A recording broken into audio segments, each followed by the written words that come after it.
there was nobody everyone just kept saying, you don't need to brew this way. And they're right, because you don't need to brew. Yeah, there are other ways, but this is the way you wanted to do it, right? Well, exactly, yeah. But the byproduct of brewing the way we want to brew, the byproduct of doing it is basically like a byproduct of how beer used to be made decades or like centuries ago.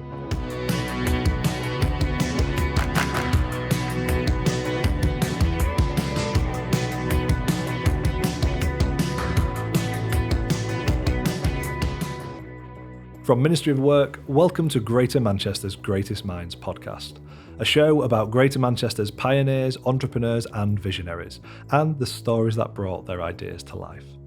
I'm Eddie Whittingham, and on today's show we hear from Will Evans about his journey from his Irish roots to making his home in Manchester and launching a Manchester Union Lager.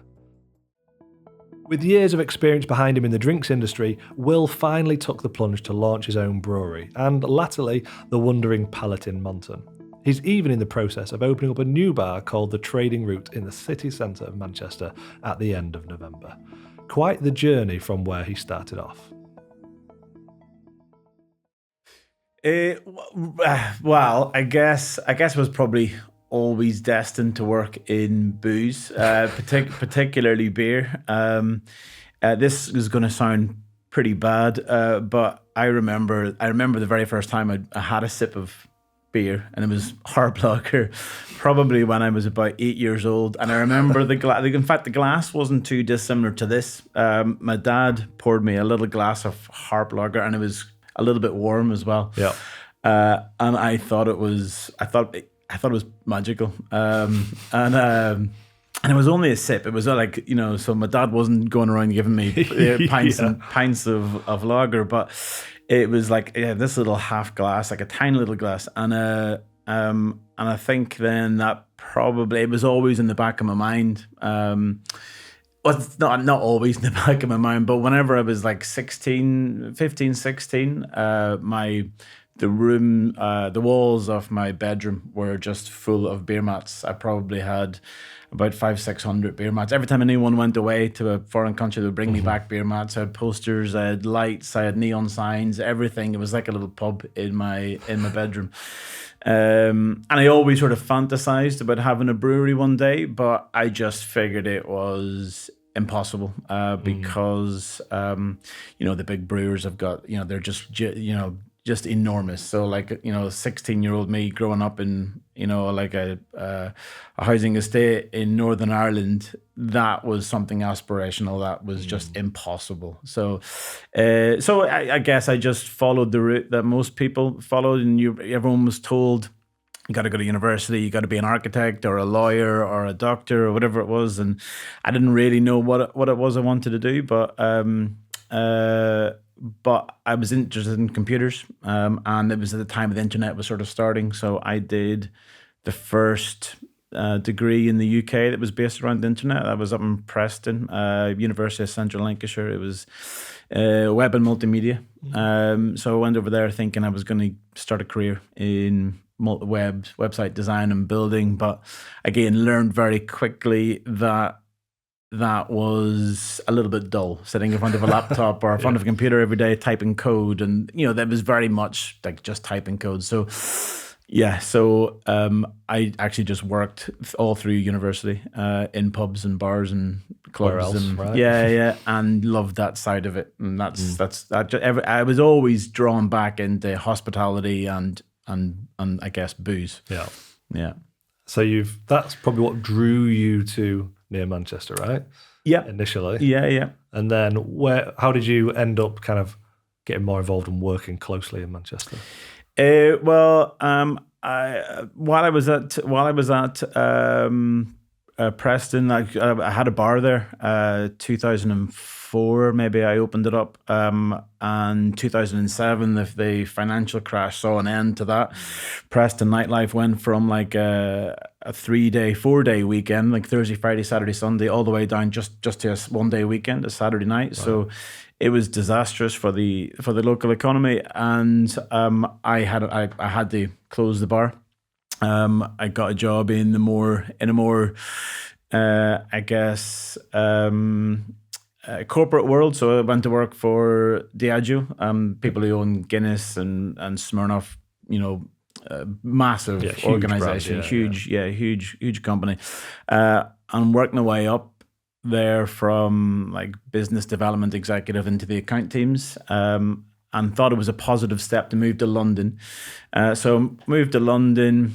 That lasted 3 months before I realized that London was great to visit, but absolutely, I hated living there. I couldn't, I couldn't really afford to go out as much as I wanted to go out. I was living 18 miles from the office. One day that journey took me 3.5 hours on the car. I could drive from Preston quicker, on a Sunday evening, so I figured it just wasn't for me. So I say, like, nothing against London. I love being down there to visit, but living there, I just found it impossible. So I thought I'm heading back up north, and I had more friends in Manchester than anyone else. So came here, and it was like a light switch. As soon as I moved in with my mates, loved it instantly. Thought this is where I want to be. So that's my journey to Manchester. Love it. And then you've obviously been working for Diageo, great place to learn your trade and your craft, presumably, in terms of, particularly from a sales point of view, because they're such a huge organisation. Where did your career go from there? From Diageo, I guess I did find it quite clinical, Diageo, as you'd expect, and the sales teams were expected to be fairly robotic. Everyone had to follow a set regime. Pretty strict KPIs and the like. Exactly, yeah. I love talking about brands that I believe in. So whenever I was walking around the streets of Liverpool, for instance, talking about Guinness or talking about some of the spirit brands that they had, I was talking to people every day about products and brands that I enjoyed and believed in.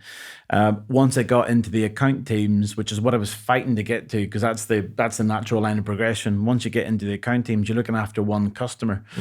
So you may as well, you're not talking about the power of the brand or the actual product. You're talking about pennies on the margin, once a year, and then you might do some activation. But you may as well, by the time we got to the account teams, you may as well have been selling washing machines because you weren't talking about the product. So I wanted to work for a relatively big company, but something that I felt I could make an impact on. So I left Diageo and joined a company called Duvel Morca.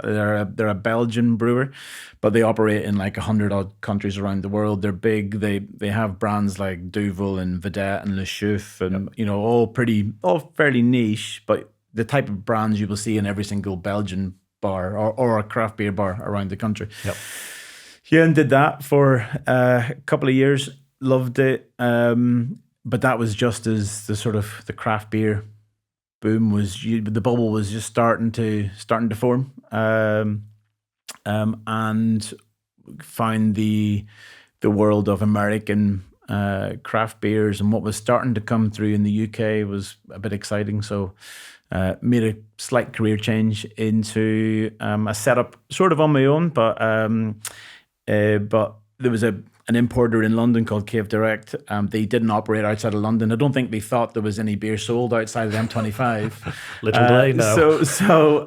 So I just said, like, if I set up on my own, can I have the rights to? There was 2 brands in particular. I wanted Palate for volume, and Kona, this Hawaiian beer. And I said, like, if I can get these 2 brands as well as some UK brands, I think I could do some serious volume in the north. So I set up my own business, but like they were very quickly we turned it into like a joint business. Sure. And because of the clout and the investment that they brought, they were majority shareholders in that. But the whole point of that was to get me to the stage where I had distribution, so enough customers I was already dealing with that when I had enough money to start a brewery, or when I could get enough money to start a brewery, I would already have the distribution sorted for it. So that's always been in the back of your mind? Yeah. I mean, again, I didn't really think it was necessarily. I I mean, in 2014, I knew people. 2013, 2012, 2013, I knew people who were setting up small breweries, and with maybe not as much investment as what 16-year-old me thought you would have needed. Yeah. So Well, yeah, because when you were 16, it was literally only the top brewers. Yeah.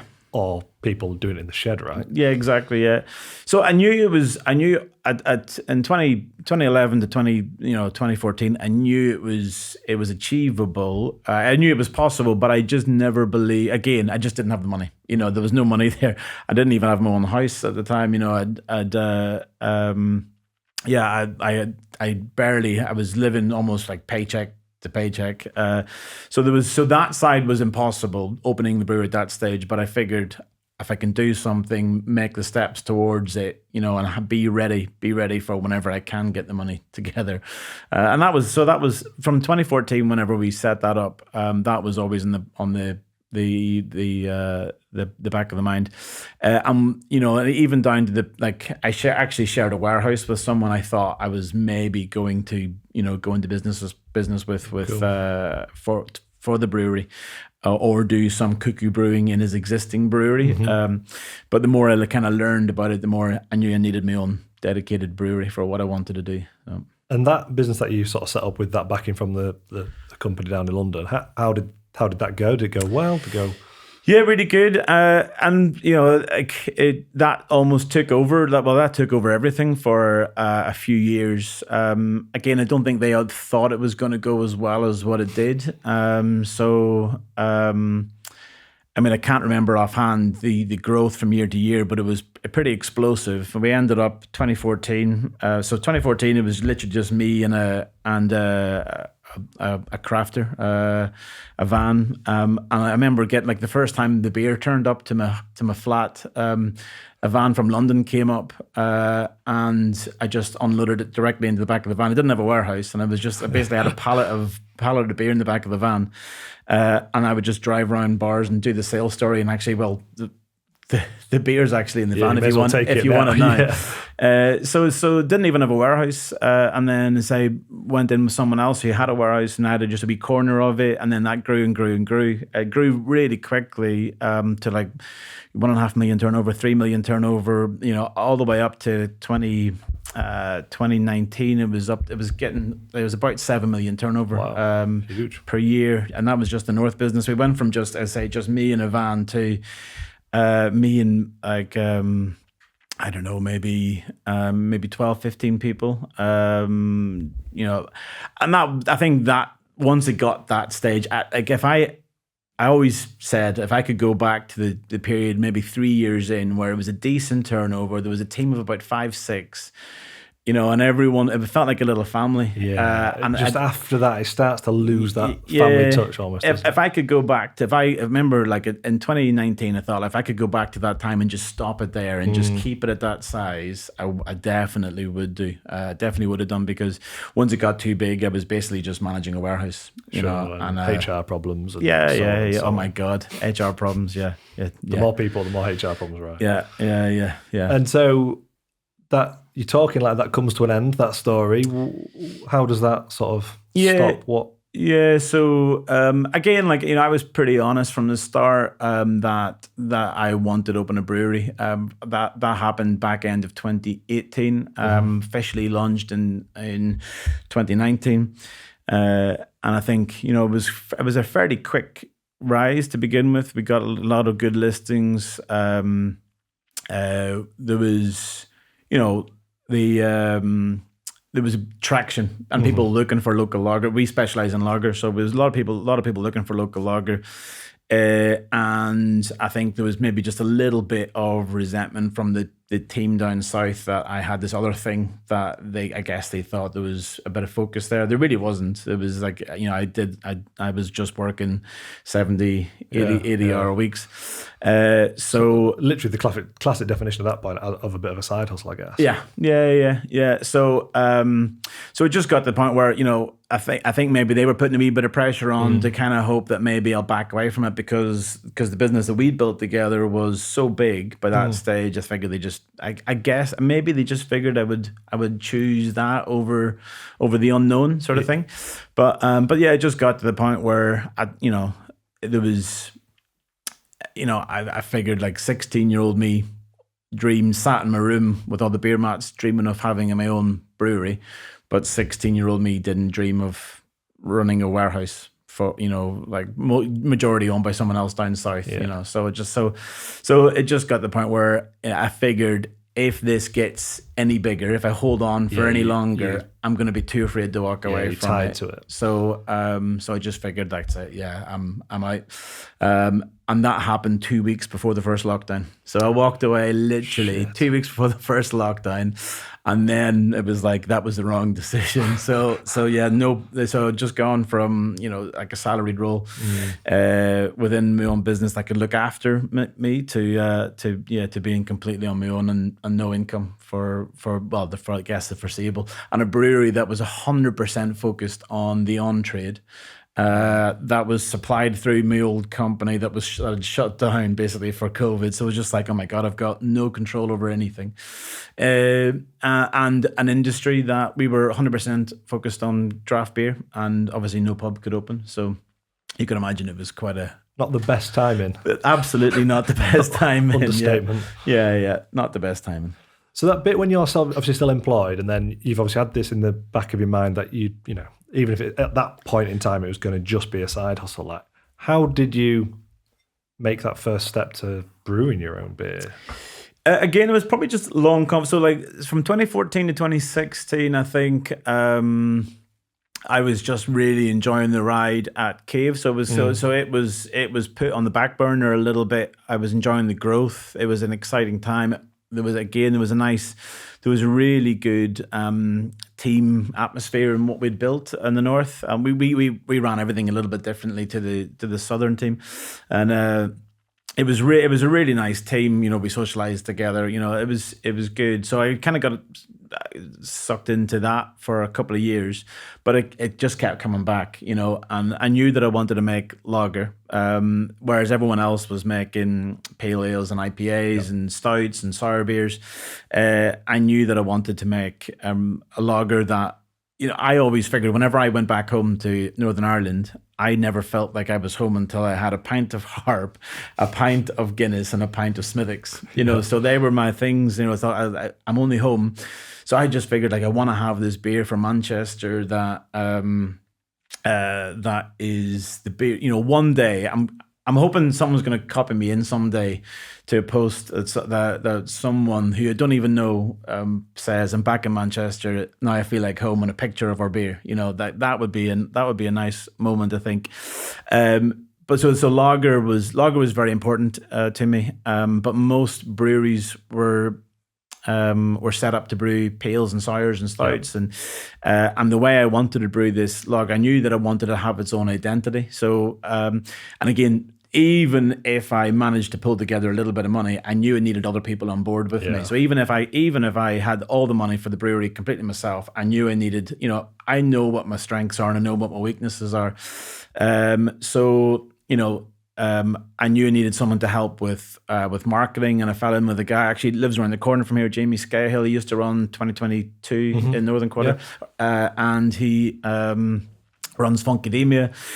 So I knew him from like with a good marketing head.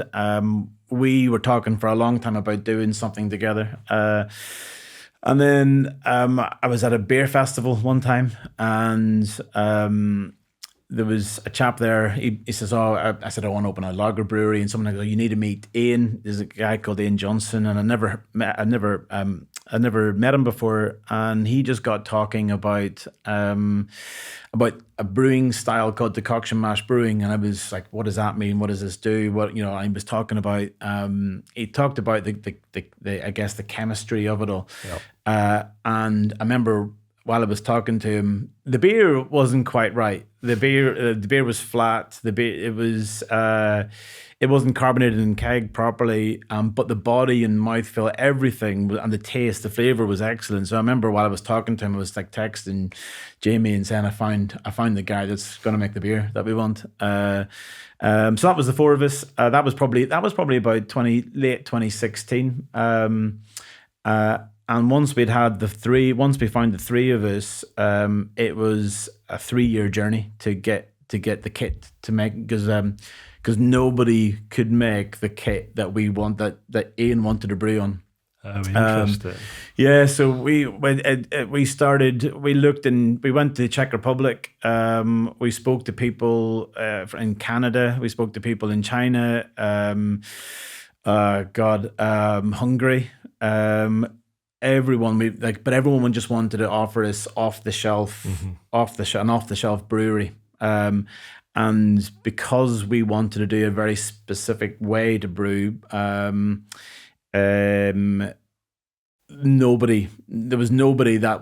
just kept saying, you don't need to brew this way. And they're right, because you don't need to brew. Yeah, there are other ways, but this is the way you wanted to do it, right? Well, exactly, yeah. But the byproduct of brewing the way we want to brew, the byproduct of doing it is basically like a byproduct of how beer used to be made centuries ago. And the byproduct gives you this bigger mouthfeel that you just cannot get in sort of traditional ways of brewing. So essentially, most lager breweries, the mash doesn't get above 77 degrees. We've got a portion of our mash that gets to 100.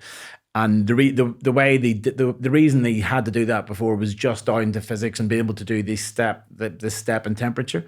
But again, that byproduct of doing this meant that we had this release of melanoidin that give you a silky mouthfeel, and you got this caramelization, and there was loads, but nobody wanted to touch it because it was so unique. We ended up after speaking to people in Canada, China, Czech Republic, we found someone in Bury that used to make breweries for like people like Thwaites. He was a big manufacturer of breweries, bigger than what we needed, but he was like a submarine engineer.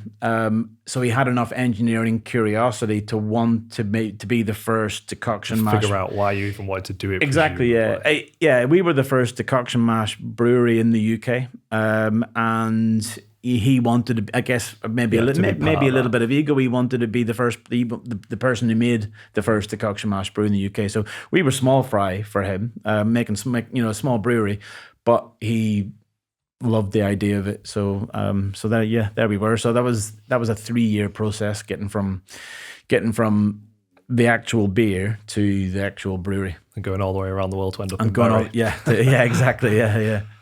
So you finally get the doors open, literally, and COVID struck. So yeah. We were 1 year. We just celebrated our first birthday. So 2019, January 2019 was our launch, and 1 year later was we like literally. I think it was like 2 weeks after our first birthday celebration. That was when COVID hit. Yeah, it was disastrous. Yeah, I mean your head must have fallen off at that point, near enough. Yeah, I guess part of you believed it was only going to last a few weeks. But I remember, oh God, one of my friends was a paramedic, and he said, like, I remember him saying, we had a long conversation about it, and this was maybe like 2 weeks into it, and he just said, I don't want you thinking, whatever your plans are, don't have plans thinking this is going to be a quick fix. And he was like, this could be a year before it's right. And I was just like, and at that stage, I thought like, well, I hope he's not right, but he wouldn't be saying this. He's in the profession. Sure. So it was like, he wouldn't be saying this. He trained paramedics, but he also does other jobs. So I knew he was close to some of the decisions. And he just said, do not, whatever your plans are, plan for this being a year as opposed to anything else. And he was right, so we did. Yeah, so how do you check? Because obviously your intention at that point is draft beer to pubs, right? So yeah. How What changes did you make, and how quickly could you make them even? Yeah, well, so we started planning for a few bits. We crowdfunded to get a canning line, but we ended up we didn't crowdfund enough to get a canning line, so we crowdfunding to get our first beer into cans. We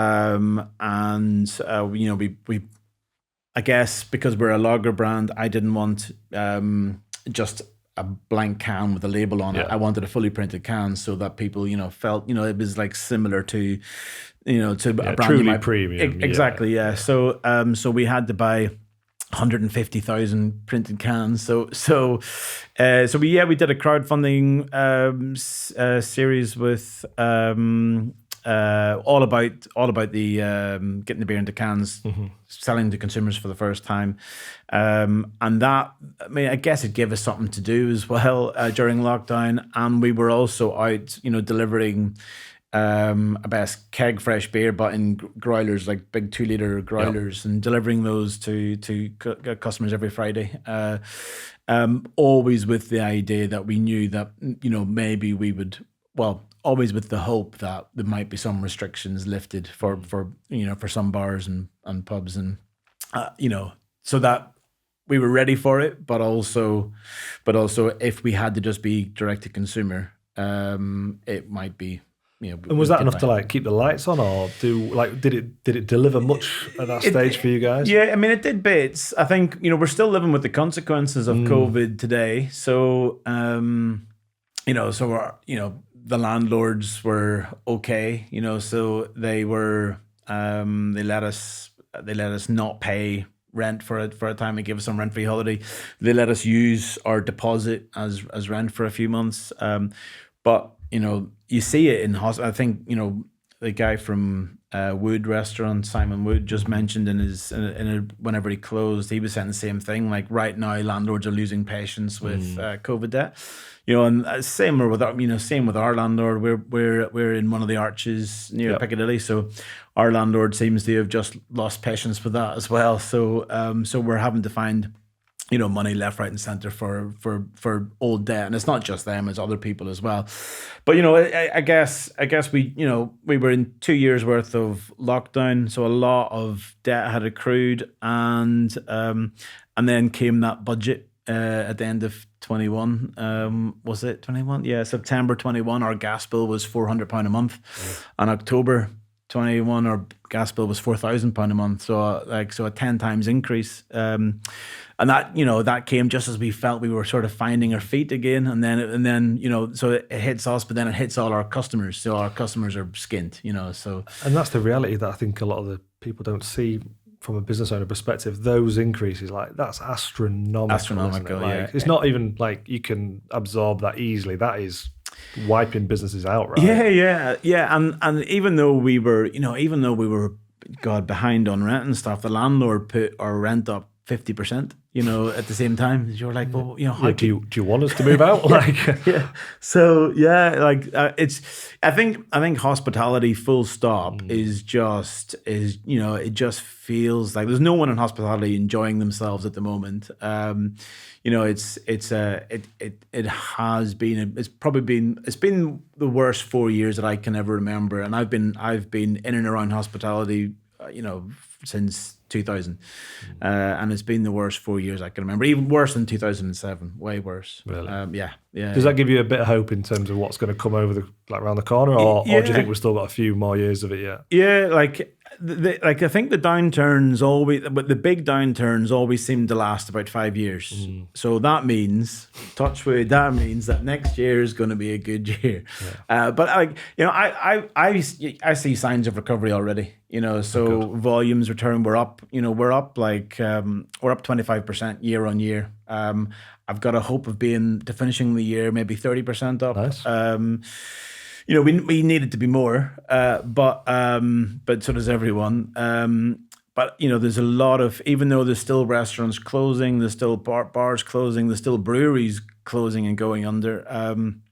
It does feel that people are going out again, and it does feel that people have maybe a little. We'll see what the budget comes, but it does feel like people are getting back out again. We've definitely seen rate of sale increasing. So I guess we monitor a few things. We monitor we monitor our own sales, but it's also really good to monitor, so if that bar was taking 2 kegs week on week, what's it doing now? So, and typically those bars are up like about 50%. So some of the bars that we're working with are seem to be. I know there's one that I'm working with at the moment that even just 3 months ago was doing 2 kegs a week, and now they're doing. Then it went up to 3 kegs a week, and now I just delivered yesterday actually 4 kegs. So, and if you multiply that over a number of bars, true sort of scale of what's happening, can't you? Yeah. So there's definitely positive signs. So I'm pretty buoyant about where we're going to be. It's been a real challenge, but I think we've got more good things coming. So. Yeah, I think it's going to be good. But that's not all you've got going on, is it? You're not just doing that. No. Glutton for punishment, I guess. No. So my wife and I, I guess, talked ourselves into opening a little. We live on Monton, down in Monton, but on the high street. And all there is, apart from the bars and good brunch spots in Monton.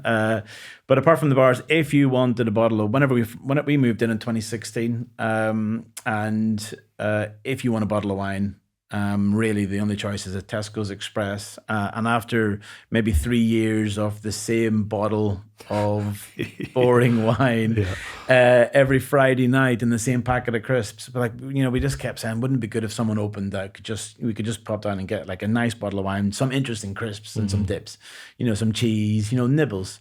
And so we were really hoping for someone else to do it, and then we saw a sign over the handbag shop, and we just talked ourselves into doing it. Just as we were coming out of the last sort of round of lockdowns, we opened under lockdown conditions. It was masks and only 3 people allowed in the shop at any one time.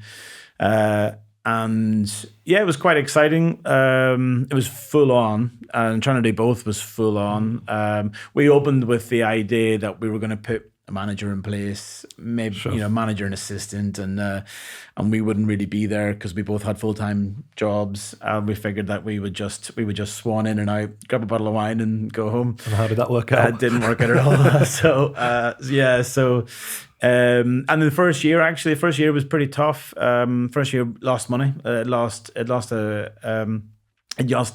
like a year's salary. That was a challenge, but then we were kind of left with this idea. But I figured I would go back full time. So I went in there full time, and we were kind of facing 2 choices. One was sell it, and we spoke to different people about trying to sell the shop actually, and then the other option was just knuckle down and try to push through and find different ways and just make it busy, because you could see we knew where the break even was. Well, I knew kind of roughly where the break even was, and we knew it wasn't far to get to at least break even. So just knuckle down. Year 2, it was like a modest profit, like £700 profit in year 2. But year 3 it's comfortable. There's loads more we could do with it. My wife's always, Emma is right now talking about, we should be doing more of the website, and we can do wine subscription service, and there's loads we could do with it. You've almost got those foundations for lots of other things to add on to what you've got already. Yeah, absolutely. I think it's really interesting though, your point though about like the first year, the second year, that importance of shopping local can literally be the difference between that shop staying open on your high street and not being on your high street at all. Because everyone's devastated when these shops close. Yeah. But then you say, well, when did you last buy something from them? Yeah. Absolutely. 12 months ago, were they? Yeah, I mean, I think that's something that we're actually really lucky about in Monton. It's a really nice community, and I guess I would say a lot of businesses on the high street would probably think they're the center of the community, and probably they're the center of their community, but we really feel the center of our community. So like there's our customers, I guess. There's that saying, your vibe attracts your tribe, so we've got customers coming to ours that love wine, love cheese, love a little bit of just, nothing like Emma, my wife, always takes a mick out of me for being too fancy and buying the fancy hams in and fancy wines and, but I think I think those things are really important because, it's like that little treat on a Saturday. I'll remember the first day I had this ham that we had got in the shop, and I was just like, it blew my mind, this ham, and it's those little bits, those little moments of fanciness that kind of set a day apart from the previous day, and I think we've got loads of customers that appreciate those little bits of fanciness. So yeah, there's customers that come in and they'll buy the same bottle of wine, the same cheese, whatever. But then we'll also have some customers that come in that really want like something a little bit different, and we're happy with both those customers, both those. But like I think number one for us is that community feel. Loads of people. Some people come in and don't use us as a shop; they use us as a bar. Again, that's brilliant because we've made a hell of a lot of friends just from having the shop. And I think at times, if I didn't have the shop, I think a lot of things would have probably got on top of me because the brewery was in, obviously facing loads of financial pressures, but having that outlet, going into the shop. Yes, having to work and having to do work, but like part social as well. I guess. Yeah. So there was this, the social aspect was really good, and and at times it was a challenge, and at times it was really good for me. So, and I suppose you probably had quite a few like business owners come in who probably could share some of the problems as well to sort of vent with. Yeah, a little hug. yeah. And the brewery now, what's the plan for this next year with it? Where do you want to see it get to? Yeah, so we've done a lot of work at the brewery on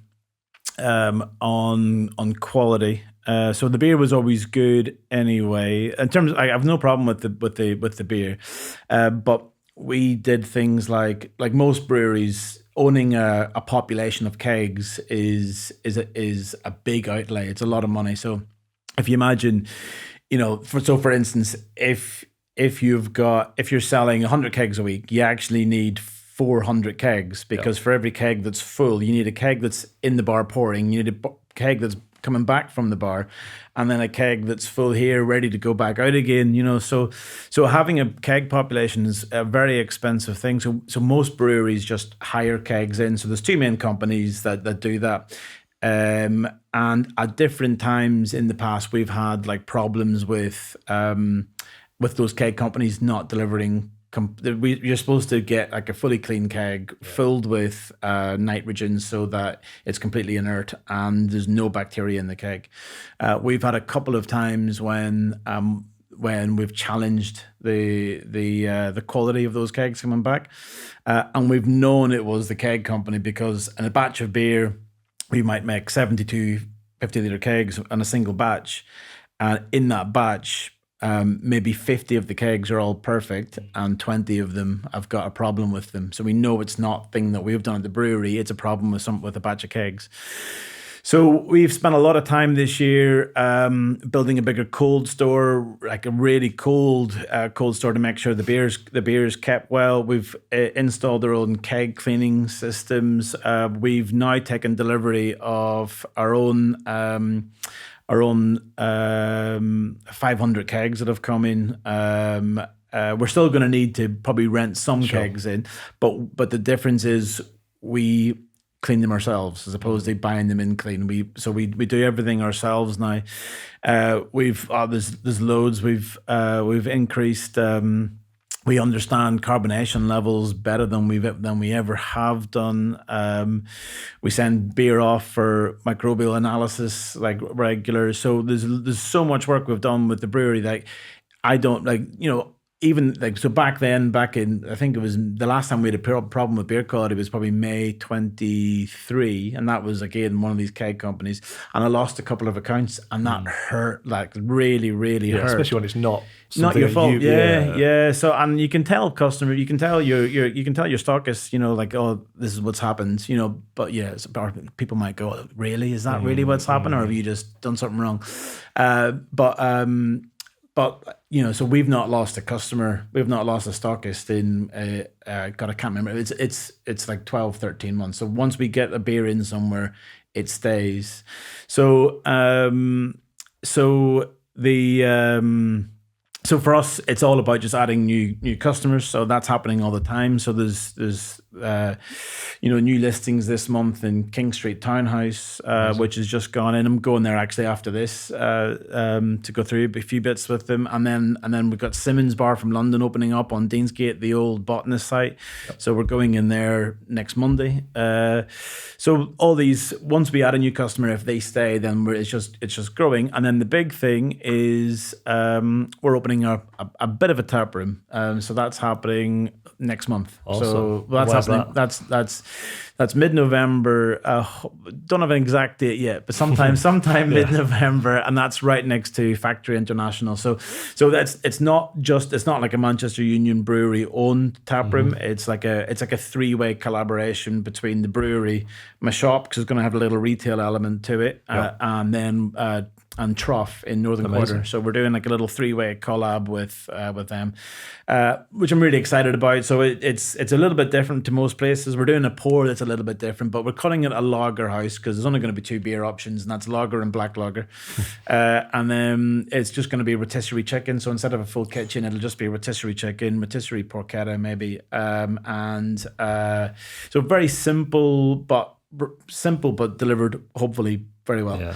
And then like a little retail element, and the retail section will have obviously wines, takeaway, but then also produce from Manchester, so bread from Holy Grain, amazing pastries, local and regional cheeses, charcuterie, so all the good bits. We want it to be, I think most places in Manchester focus on they almost open up with the same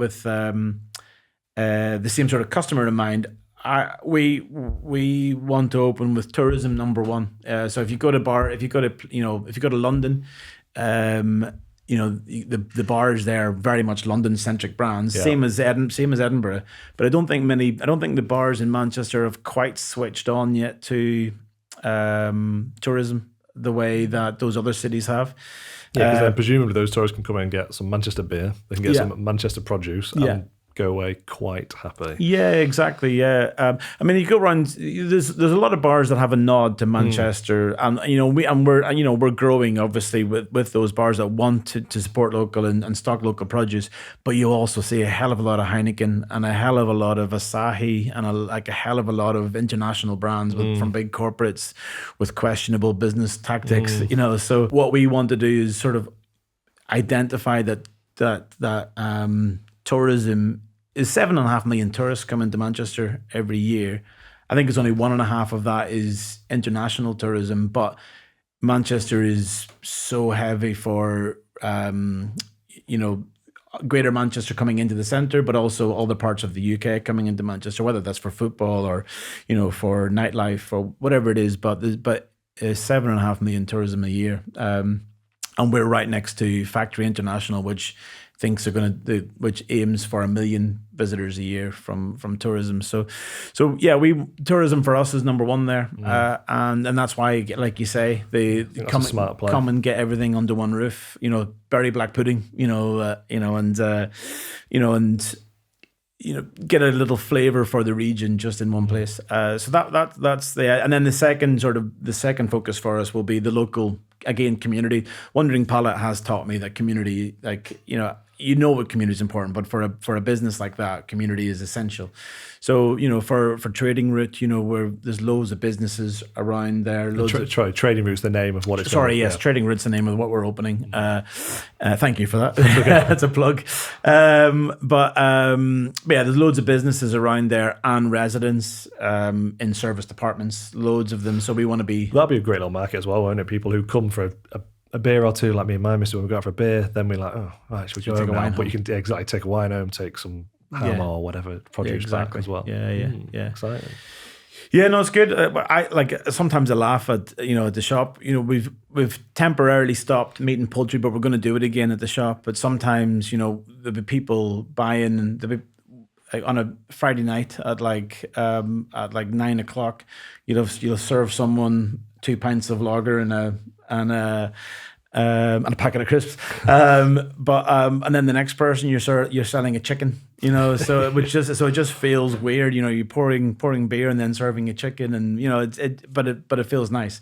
So yeah, we want people to use trading route the same way. So they come in and they, like you say, they'll have a chicken on their rotisserie, and then a few beers, maybe some nice wine, and then grab a bottle of wine to take home and grab a nice cheese, something special to take home as well. Amazing.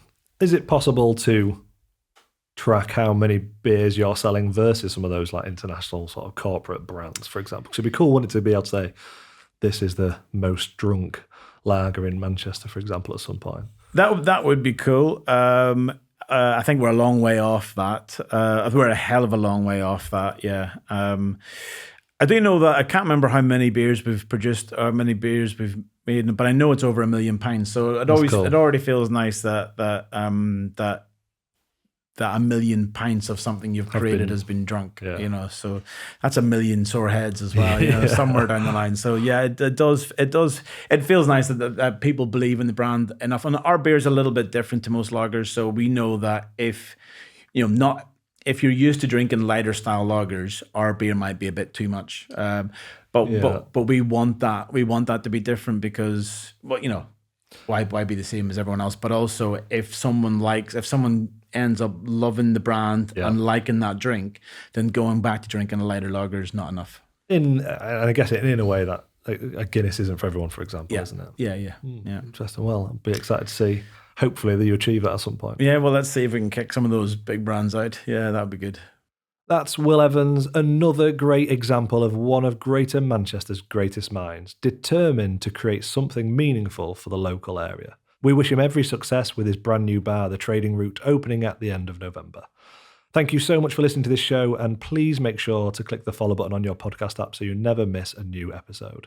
Don't forget to check out Ministry of Work, where you can sign up for a free trial day, and of course, this episode was produced, recorded and edited right here at Ministry of Work, with a special thanks to studio manager Dan Brown, and of course to you for listening. I'm Eddie Whittingham, and this has been Greater Manchester's Greatest Minds.